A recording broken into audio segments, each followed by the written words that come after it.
This story happened to me back when I still lived at my parents' house. I was commuting to college at the time and had 3 siblings that also lived at home, my brother and 2 sisters.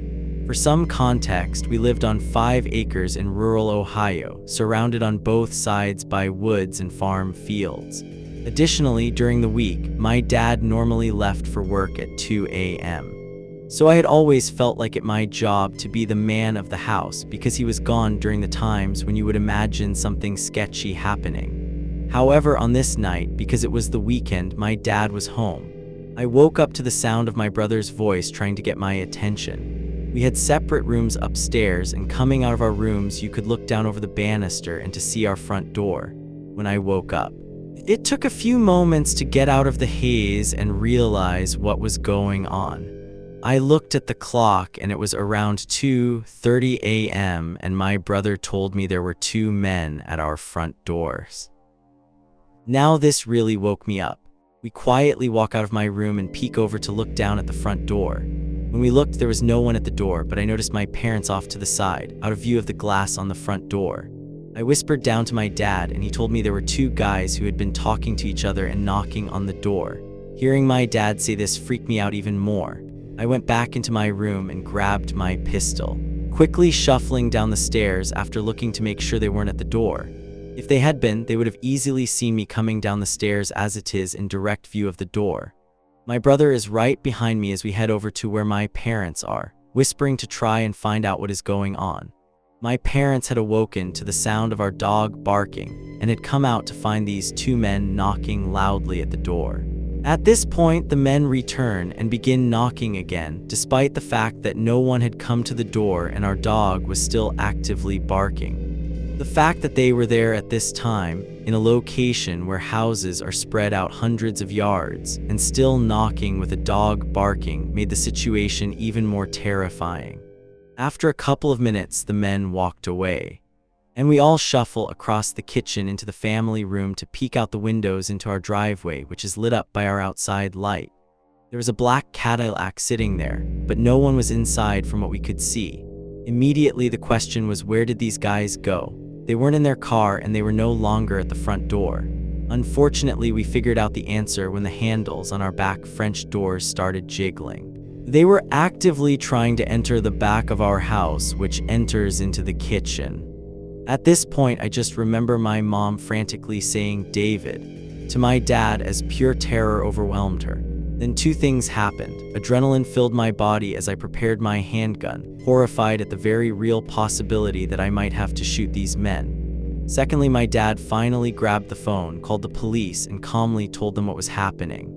Thankfully, after a minute of jiggling, they stopped at the back door and disappeared again, only to return to their knocking at the front. However, at this point, several minutes had gone by and suddenly we saw the local police fly up in multiple cruisers with their lights on. As they whipped into our driveway and front yard, the 2 men bolted away, attempting to run the long way around the house across the driveway. One of them disappeared out of our view, but the other one was intercepted by an officer yelling for him to get on the ground. He didn't, and he was immediately tased and fell on the ground. Some of the officers went around the house after the other guy, and one of them came to talk to my dad and I as we came out the front. They ended up finding the other man hiding in my sister's little playhouse in the backyard. It appears both of them were drunk and slash or high, as the one who hid had cocaine on him. While they were both arrested that night. We never did find out what they were charged with or what happened to them. Needless to say, the whole experience wasn't fun.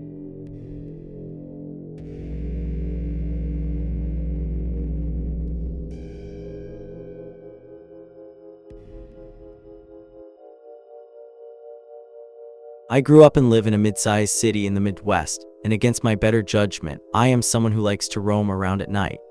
I consider myself very fortunate to have not had many creepy experiences in my life, but the few I have had have all been pants-scrappingly scary.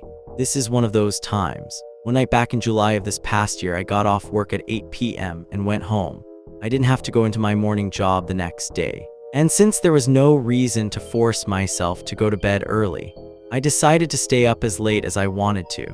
After a while, The sounds of twilight in the city, combined with the warm summer breeze filtering through my open bedroom window, successfully seduced me into taking one of my nighttime adventures. So around 9:30 p.m., I grabbed my keys and left the apartment. I drove around for about 20 minutes figuring out where to go and decided to go hang out at the playground of a nearby elementary school and listen to music for a while. I got there shortly after 10 p.m. and perched myself on one of the empty swings, pressing my headphones deep into my ears and turning the volume up to the max. I looked out at the view of the city laid about before me from the top of the hill I was on and began to zone out, contemplating life for a while. I don't know exactly how long I was there for, but after some time, I felt the need to look around and check to see if anyone else was in the vicinity. The property the school sits on dead ends into a residential neighborhood behind the building, and it wasn't uncommon for people to be cutting through or for kids to be up there at night as well. Usually anyone else that shows up is harmless, but it didn't hurt to be cautious. I looked behind me and was initially startled by the sight of a person, completely in silhouette, walking in my general direction. I let out a small gasp, which caused them to turn on their heels and start walking slowly back toward the entrance to the playground. After the momentary shock wore off, my rational side came to the conclusion that whoever it was had come up there to be alone like I had, and was just as uneasy about stumbling upon a stranger in the dark as I was. I figured they would leave after a few minutes and I could get to my car safely. So I gathered up my things while keeping an eye on the situation. And in those few minutes, alarm bells started going off in my head.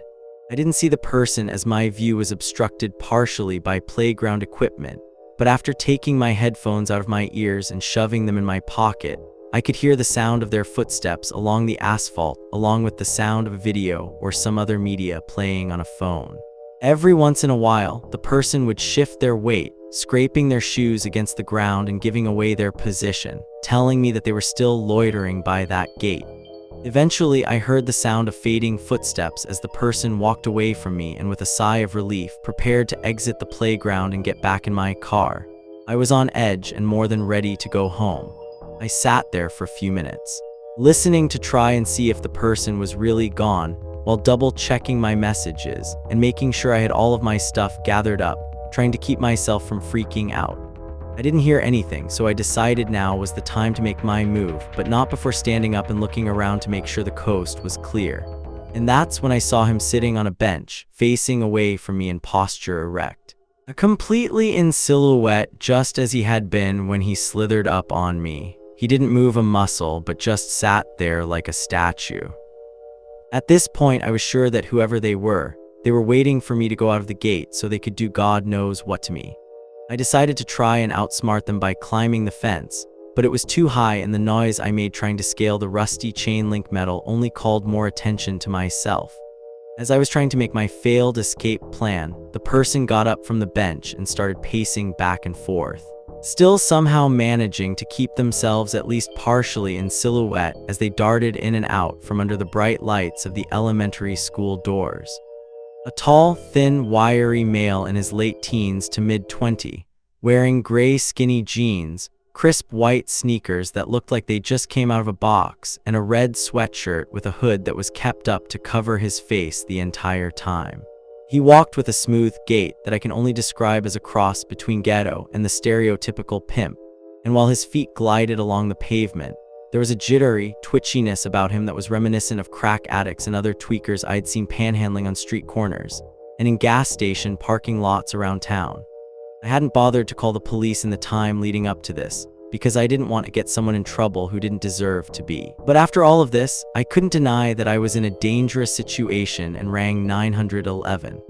I told the dispatcher my location, stating that there was someone who may or may not be trying to corner me, and that I'd like a patrol car to come out with no lights or sirens, and just pull up to the school doors to sit there within view of the guy so I could get to my car safely. The dispatcher said she'd send someone out, and I spent the next chunk of time waiting for the cops to show up while making myself as invisible as possible. The person was still pacing after I hung up with 911, but now they were doing so in a much more menacing way. Now they would walk behind the school building and into the shadows and disappear for a few seconds, only to pop out again and keep pacing. I kept watch in my peripheral and could see that at times after they would come out from behind the building, they would look in my direction. I sat frozen on the swing, trying to keep calm and not look at the person while staring in the direction of the road, watching for the police. After about 30 minutes of waiting, they still hadn't shown up, and I was starting to get pissed off. Now I was more focused on watching for them, and while I knew the person was still there, they weren't my main focus anymore. At one point, I looked over toward the front doors of the school and didn't see them pacing anymore, and didn't see them anywhere when I stood up and looked around the playground equipment. Seeing that they were seemingly gone and the police were useless at this point, I decided now was the time to leave. But not before taking one last look behind me. And there he was, hiding in the shadows and moving stealthily along the fence line. Hood up and keeping himself completely in silhouette, about 50 feet away and moving toward me like a fucking ninja. I lost it and let out a small scream, which caused him to raise one arm and wave at me in a slow, robotic, almost teasing way. I locked my eyes on him and started booking it to my car now that he was closer to the back of the lot than the gate, and just ran like hell. I unlocked the doors, got in, started it up and locked them again immediately, catching my breath and watching as the dark figure started slowly and methodically walking off of the playground and toward the entrance gate where he had been pacing back and forth earlier. I put the car in reverse and pulled around to head out of the lot. The person was now standing directly under the lights of the school doors, hood down exposing his face and hair, with arms crossed and an erect stature as if to say, "What are you going to do now?" He made sure to do this when I was far enough away from the doors that I couldn't see his face. I called 911 back on the way home and told the dispatcher that I'd managed to escape on my own, trying not to rip into her about how useless the police were and how pissed off I was that they never showed up. She said they would still send a patrol car out to the school to survey the area. It was now 11:45 p.m. I made my way home and never heard anything about the incident afterward, and I don't go to that playground at night anymore. This is my first post ever and